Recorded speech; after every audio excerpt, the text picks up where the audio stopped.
Llegó la hora de conocer las informaciones más destacadas del continente americano. Acompáñennos a recorrer y analizar lo que nos une, nos preocupa y nos enorgullece como hispanoamericanos. Bienvenidos a Américas Noticia con Vladimir Kissinger. Muy buenos días, feliz tarde y mejor noche para todas aquellas personas que nos acompañan en una nueva oportunidad a través de Américas Noticia, ya en nuestra emisión número 763, en la cual nos ponemos ya a tono para compartir con ustedes nuestro acostumbrado recorrido informativo por el continente americano. El día de hoy, aparte de tocar algunos países en particular, vamos a dedicarle el programa en gran medida a dos. El primero a Brasil. Vamos a estar hablando del resultado electoral del pasado domingo 7 de octubre, apenas a 3 días de las elecciones en el Brasil.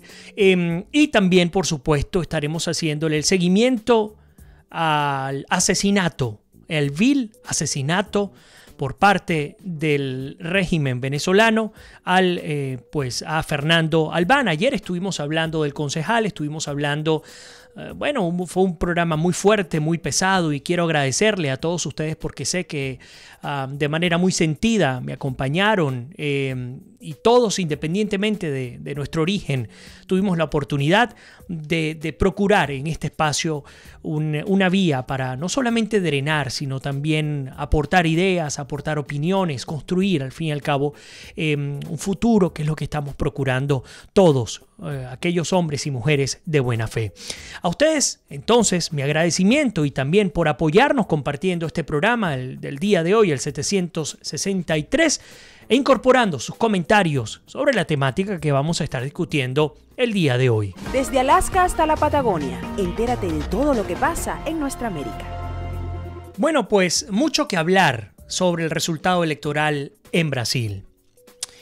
Quiero invitar a todas aquellas personas que ya están conectadas, que aprovecho para saludar. Veo que nuestra queridísima Elena Madán con nosotros, Ignacio Frenhagen, que además nos saluda desde Santiago de Chile, gran colega y amigo argentino. Está de vacaciones en Chile y aún así se conecta con nosotros. Un honor, Ignacio, estar contigo en este momento. Mónica Salazar, también Maru Salazar, Berta María Araujo desde Portugal, bien tarde, trasnochándose para acompañarnos en Américas Noticia. Atenaida Sánchez también con nosotros. Emerson Tafur de CNC Florida Central. Estamos en este preciso instante en vivo, en simultáneo para 3 medios. Para nuestro propio Facebook Live, para Más 100.7 FM, que transmite para todo el este de la ciudad de Orlando, y también para CNC Florida Central. A todos ustedes, un gran abrazo. Nuestro agradecimiento por acompañarnos día a día. Por ahí Elena también nos habla. Nos dice: mis disculpas porque ayer no pude despedirme, me quedé sin comunicación al final. Magnífico programa el de ayer, Vladimir. Me conmueve tu fuerza a pesar de todo y esa solidaria y humana cohesión que hemos logrado entre todos. Pase lo que pase, esta experiencia que hemos tenido con tu programa nos acompañará siempre. Gracias, Elena, aprecio muchísimo tu apoyo y tu cariño para conmigo y para con tus compañeros, tu familia de Américas Noticias, tu familia hispanoamericana, la cual sentimos así desde los distintos rincones. Por ejemplo, allí está ya Claudia Aldunate saludándonos desde Bolivia, también Arsenia Prieto desde Venezuela, Ana Jiménez nos saluda desde Toronto, una gran familia a la que se incorpora día a día con nosotros. Pero bueno, les recuerdo, en la segunda parte vamos a estar hablando sobre lo que ha significado este asesinato a Fernando Albán, y cada vez toma más fuerza esa hipótesis que hablábamos ayer, esa versión que retratábamos el día de ayer, pero nos toca también hablar de Brasil. ¿Y por qué de Brasil? Bueno, porque nos interesa de particular manera lo que ocurra en los países de nuestro continente, mucho más cuando hablamos del gigante del sur, del país más poblado de toda Sudamérica y además el país con las mayores capacidades económicas e industriales de toda América del Sur. Un Brasil que ha llegado con unos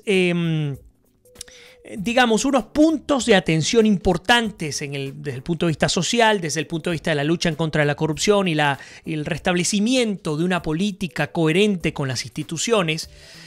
Hablar, por ejemplo, de la pobreza en Brasil, hablar de la asistencia social, de tantos temas que hay que hablar. Sin embargo, este día domingo no solo que las encuestas no se equivocaron, cosa que nos encanta porque ya hemos tenido la oportunidad de hablar de las elecciones en Ecuador, de las elecciones en Perú, de las elecciones en Colombia, de las elecciones en México y ahora hablando de las de Brasil, y absolutamente todas las encuestadoras han acertado. Esto nos da, digamos, nos aumenta la confianza en estos sistemas que, bueno, lamentándolo mucho, en otros países no logran acertar absolutamente nada. Entendemos que en muchos casos porque hay manipulación en términos de el derecho al voto. Pero hablando específicamente de Brasil, hay un tema que nos llamó particularmente la atención. Tenemos una figura como Bolsonaro, y voy a buscar específicamente esos números que les traigo para el día de hoy, a ver dónde los anoté, tengo mucho que comentarles. Bolsonaro está en la política desde el 2010, hay que comenzar por allí.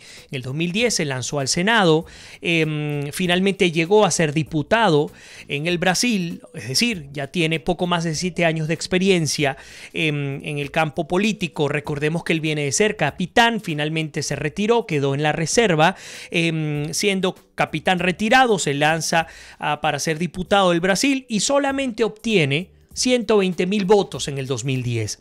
Luego en el 2014 hay un repunte importantísimo. Para esa fecha aún el Partido de los Trabajadores continuaba dominando la esfera política del país. Recordemos que el Partido de los Trabajadores es el partido de la izquierda brasileña, el partido de Lula da Silva, el partido de Dilma Rousseff. Bueno, pues para el 2014 sorprende a los brasileños obteniendo 464.000 votos, siendo el diputado con mayor respaldo en todo Río de Janeiro. Aún para esa fecha, si cualquier analista se hubiese atrevido a decir que Bolsonaro tendría o podría llegar a ser el próximo presidente del Brasil, teniendo un Lula como era en su oportunidad, sale Lula con casi 80% de respaldo, entra Dilma Rousseff y aún así con la crisis y con el segundo periodo de Dilma Rousseff para el 2014 ni se sospechaba con abrir un juicio político en contra de la primera mandataria brasileña. Para esa fecha lo que ocasionaría sería una gran carcajada, una gran burla pensar que Jair Bolsonaro, ese capitán de discurso incendiario, discurso en algunos casos racista, etcétera, pues podría tener algún tipo de posibilidad para llegar al Brasil como presidente. Pues resulta que en este 2018, hace apenas 3 días, Bolsonaro obtuvo 49.2 millones de votos en el Brasil. Esto, por supuesto, ha desbaratado el esquema que venía manejando el establishment corrupto en el Brasil. Y las apuestas, porque muchos asumían que el respaldo que tenía en su oportunidad Lula da Silva, 40% tenía, aún estando tras la cárcel, tras las rejas, bueno, llegaría a transferirse, si no de manera total, casi totalmente, a su lugarteniente, Fernando Haddad, el exministro de Educación, quien fue finalmente el candidato del Partido de los Trabajadores. Haddad insiste en que tuvo poco tiempo para hacer campaña, para poder convencer a los electores. Para la segunda vuelta dice que va a contar con mucho más tiempo, no sé qué tanto, porque a estas alturas del partido quedan 18 días. Y si es por tiempo, recordemos lo que le ocurrió a Jair Bolsonaro, que recibió un ataque, un intento de homicidio por parte, por cierto, de un ex militante del Partido de los Trabajadores, lo que lo mantuvo en un hospital durante las 3 últimas semanas previas a las elecciones. Ahora bien, y quiero incorporar todos los comentarios de ustedes. Quiero pedirles especialmente cuál es su opinión sobre esta primera vuelta en el Brasil. ¿Qué opinan sobre la amplia brecha que le ha sacado Jair Bolsonaro a Fernando Haddad? ¿Están de acuerdo? ¿No lo están? ¿Cómo creen que será el futuro del Brasil? ¿Cómo creen que esto impactará a América Latina? Todos están invitados a incorporar sus comentarios y también, valga la cuña, les quiero invitar de nuevo, reiterar, pues ese apoyo que les hemos pedido durante tanto tiempo, que es compartir nuestra emisión. Recuerden, pueden ir a la parte inferior izquierda, le dan a compartir y con eso nos están haciendo un gran favor para poder seguir construyendo a esta familia en América es Noticia. Pero bueno, continúo para no quedarme solamente en la primera parte. 49.2 millones de brasileños votaron por Bolsonaro y por el antes insignificante, y no tiene otro nombre que ese insignificante, Partido Social Liberal o el PSL. El Partido Social Liberal no tiene ningún tipo de importancia política para el Brasil. No solo eso, sino que un periodista brasileño simplificó lo que ocurrió con Bolsonaro de esta manera, y yo lo coloqué en el título de nuestro programa de hoy: surfió un tsunami en una tabla de corcho. Imagínense, era tan dramático en términos de poco capital con el que contaba Bolsonaro, que el promedio de los candidatos presidenciales, incluyendo por supuesto Fernando Haddad en la cabeza, de difusión de sus mensajes en los medios de comunicación brasileños, era de 5 minutos diarios. ¿Ustedes saben con cuánto tiempo contaba Jair Bolsonaro para difundir su campaña? 8 segundos diarios. Eso denota, por supuesto, el pulmón económico, el aparato propagandístico detrás de una campaña política que suponía la lucha polarizada entre la derecha y la izquierda. Entonces uno comienza a pensar, ¿qué tiene Bolsonaro de extraordinario que lo haya llevado a sacarle 18 millones de votos de ventaja a Fernando Haddad? ¿Será posible que Bolsonaro, como paquete político, como figura política, como propuesta política, tenga el peso tal como para saltar de aquel 21% con el que contaba apenas hace un mes al 46%? Se quedó por menos de 4 puntos de ser el próximo presidente de Brasil en la primera vuelta. Creemos que en efecto solo depende de la propuesta de Bolsonaro la que hizo que casi 50 millones de brasileños votaran a su favor, o hay otros elementos que habría que incluir en el análisis. Bueno, eso es lo que quiero que ustedes compartan con nosotros. Por ahí, José Silva Ramírez con nosotros, Elías Prato, Robertina Cabeza también, Mónica Salazar también dice, fue fuerte el programa de anoche, no importa la nacionalidad, somos una gran familia. Saludos, cariños, Vladimir, nos dice nuestra queridísima Mónica Salazar. Isabel Aguiar también dice, Vladimir, como siempre acá, mi cita diaria con ustedes, mala señal con audio y video que se congela. Bueno, Isabel, en este caso, si estás teniendo esta falla, puedes luego conectarte con nosotros a través del YouTube, aunque particularmente me encanta tenerte acá en casa a través de Facebook Live. Ojalá y te pueda mejorar un poco el internet. Karina Gómez Navarrera también, Atahualpa, Guilier también con nosotros. Luis Iso desde Perú, un abrazo, Luis, bienvenido a tu casa. Carlos Roberti también nos saluda desde Toronto. Bueno, a toda nuestra gente querida, gracias por estar allí y además gracias por compartir nuestra emisión del día de hoy y por estar con nosotros todos los días. Elena Madán dice, a modo de información, el hijo de Bolsonaro ha sido el, creo que, diputado más votado de la historia del Brasil. Así es, Elena, y lo tenemos también acá en nuestra emisión del día de hoy. Es que la familia Bolsonaro ha sorprendido al establishment, sin duda alguna, brasileño. Ahora bien, ¿qué ocurre? Un Bolsonaro que en el 2010 propinó declaraciones ofensivas para un buen grupo de los brasileños. En 2014, un hombre que no ha reparado en decir lo que piensa, muy al estilo de Donald Trump. Por eso es que dicen que es el Trump pobre. Es un hombre que no es rico de cuna, no viene de ser un empresario. Es un hombre que ha salido de ser capitán y luego ha entrado a la política.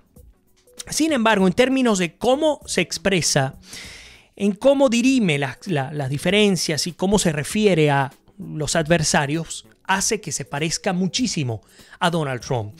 Sin embargo, vamos a analizar algunos elementos que pudieron haber hecho que, digamos, hayan influido para que los brasileños hayan determinado, muy buena parte de los brasileños, el 46%, votar por Bolsonaro. Lo primero es que hay que afirmar que Bolsonaro suavizó su retórica, le bajó el volumen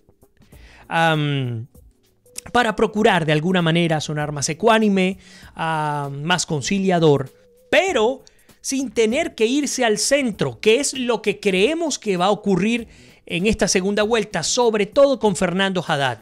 Más que ningún candidato, Haddad tiene la obligación de irse al centro para tratar de rescatar un grupo de población votante y flotante que entiende que necesita,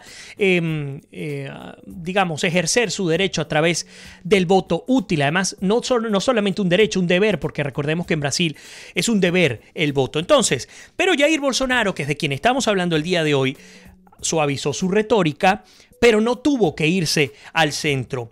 Además, no ha tenido ni lo ha hecho, no se ha disculpado por sus declaraciones ofensivas. Otro elemento interesante que le saca de base al establishment político, mediático, empresarial del Brasil, es que no le debe sus votos a los partidos tradicionales. Insisto, ver cómo la figura de Jair Bolsonaro fue emergiendo como la espuma a pesar de Jair Bolsonaro. Insisto, muy parecido al fenómeno Trump acá en los Estados Unidos. Pero entonces sigo, en efecto no le debe sus votos a los partidos tradicionales. Otro elemento importante, lo que representa Bolsonaro, que de alguna manera logró capitalizar el descontento por parte de la población, de muy buena parte de la población brasileña. Lo primero es que Bolsonaro como tal representa el rechazo a las formaciones políticas que llevan 3 décadas alternándose en el gobierno en medio de insoportables escándalos de corrupción. Sin duda, no solo hablar de Lava Jato, del escándalo Odebrecht, sino es que estamos hablando de 30 años de escándalos de corrupción que han ido increciendo y que por supuesto han explotado con el máximo exponente que tiene que ver justamente con el escándalo de Odebrecht, este escándalo que ha ventilado el juez federal Sergio Moro, de quien hablamos a cada rato acá en América es Noticia. Pero bueno, continúo con este análisis. Tenemos entonces que el rechazo sin duda alguna a estas formaciones políticas tradicionales que llevan 3 décadas alternándose en el poder, en el gobierno, sirvió para que un buen número de brasileños votaran por Bolsonaro. Sigo adelante y me disculpan. Otro elemento interesante es que Bolsonaro ha canalizado el odio visceral que millones de brasileños han acumulado contra el PT o el Partido de los Trabajadores, el grupo de izquierda que ocupó el poder durante más de 13 años. Y es que no es casualidad que el mayor escándalo de corrupción de la historia empresarial del Brasil, que es Odebrecht, sale producto de las investigaciones de lavado de dinero, entre otras, de grupos políticos relacionados al Partido de los Trabajadores. 2 periodos Lula da Silva, periodo y medio Dilma Rousseff, pretendían alternar candidatos más no partidos, yo se los comentaba. Es la dictadura del Estado de partidos, es la dictadura de la izquierda pro-establishment del Brasil, porque cuando uno escucha normalmente hablar del establishment, muchos asocian inmediatamente a los conservadores, a los capitalistas, a las élites del poder mundial, pero muy pocas personas se dan cuenta que el establishment no tiene color. El establishment es el que se mantiene en Venezuela. El establishment es el que quiere perpetuar Evo Morales en Bolivia. El establishment es el que quiere sostener, aún con muertos encima, Daniel Ortega en Nicaragua. Y el establishment era el que quería mantener Lula da Silva y Dilma Rousseff en Brasil. Pero resulta que la victoria de Jair Bolsonaro, 18 millones de votos por encima de Fernando Haddad, es sin duda alguna el inicio del quiebre, el inicio del fin en la izquierda en América Latina y sobre todo en el Brasil. Ahora, ¿qué será determinante? Que de ganar la segunda vuelta, cosa que creemos que va a ocurrir, Jair Bolsonaro no se convierta en lo que tanto temen muchísimos analistas, un gran populista que es una mezcla entre Hugo Chávez, entre Donald Trump y Rodrigo Duterte. Una mezcla fatal, explosiva, que podría eventualmente aparecer y que ojalá no ocurra. Es algo muy parecido a lo que llegamos a hablar en su oportunidad sobre México y Andrés Manuel López Obrador, salvando las enormes diferencias. En el caso de Andrés Manuel López Obrador decíamos, hey, cuidado, nos estamos jugando a través del hartazgo una lotería. Bueno, pareciera que con Jair Bolsonaro, si le soy sincero, creo que también el pueblo brasileño se está jugando una lotería. ¿Y una lotería por qué? Bueno, porque el hartazgo, el antipetismo, es decir, la animadversión al Partido de los Trabajadores y a Lula y a Dilma y a lo que representa la corrupción de la izquierda brasileña, pues ha hecho que se jueguen los cartuchos en torno a este candidato emergente que rompe los esquemas de la política. Ojalá que, al igual que en México con Andrés Manuel López Obrador, en Brasil, Jair Bolsonaro represente y signifique el progreso para su pueblo. Fíjense que el propio Jair Bolsonaro ha dicho, y es muy sencillo cómo se concentra su política y su campaña. Quiero aplicar lo que dice nuestra bandera. La bandera dice orden y progreso. Más nada. Eso es lo que quiero hacer, ha dicho Jair Bolsonaro. Ya continúo incorporando este análisis, pero quiero también leer sus comentarios. Les quiero agradecer a todos por compartir y por participar con nosotros, por apoyarnos compartiendo el programa también. Aquellos que se están incorporando en este momento, apóyenos de esa manera, van a la parte inferior izquierda y compartan nuestra transmisión del día de hoy. Elías Prato dice, de ganar Bolsonaro la segunda vuelta, seguramente Brasil no volverá a ser la misma y para mejorar también impactará al resto de Latinoamérica para bien. Ojalá los brasileños no se equivoquen. Todo pareciera indicar que es prácticamente imposible que Jair Bolsonaro pierda las elecciones. Recordemos la ventaja que le sacó Iván Duque a Gustavo Petro en su oportunidad. Se decía que esa ventaja para la segunda vuelta iba a reducirse, la brecha peligrosamente iba a estar muy cerca de uno al otro, lo que podría darle cierta oportunidad a Gustavo Petro, cosa que no ocurrió, terminó ganándole por encima de 14 puntos porcentuales. En este caso, era fundamental conocer, hablando de Brasil, conocer cómo sería el respaldo o no de los candidatos que quedaron por fuera, comenzando por Ciro Gómez, que obtuvo más del 11% de los votos en el Brasil. Bueno, ya la que iba a ser la candidata a su vicepresidencia ha dicho que apoya a Jair Bolsonaro. Eso es un espaldarazo importantísimo que comienza a sumarle votos concretos al candidato de la derecha, al candidato que compite y que por un buen tramo le avanza al de la izquierda brasileña, Fernando Haddad. Kisi Borjas con nosotros, un abrazo Kisi, bienvenida. Carmen Machovecho también con nosotros. A ver, ¿qué más? Mónica Salazar nos dice, entró al Congreso gente con ideas nuevas y sin contaminación política, investigados por corrupción, quedaron sin el voto popular. Y fíjense lo que dice Mónica, y lo vamos a hablar, no sé si nos dé tiempo de hablarlo en esta primera vuelta. Dilma Rousseff, quien obtuvo más de 50 millones de votos en su oportunidad, llegó a tener en esta elección, porque recordemos que ella se lanzó al Senado brasileño, obtuvo un pobre resultado. Y ustedes saben de cuánto fue ese pobre resultado, de solo 2.7 millones de votos. De hecho, La Razón de España titula la derrota de Dilma como la que anticipa el declive del Partido de los Trabajadores. Pero voy a continuar incorporando los comentarios. Otra cosa a partir de lo que dijo Mónica Salazar, 21 agrupaciones políticas tienen representación en el Senado brasileño.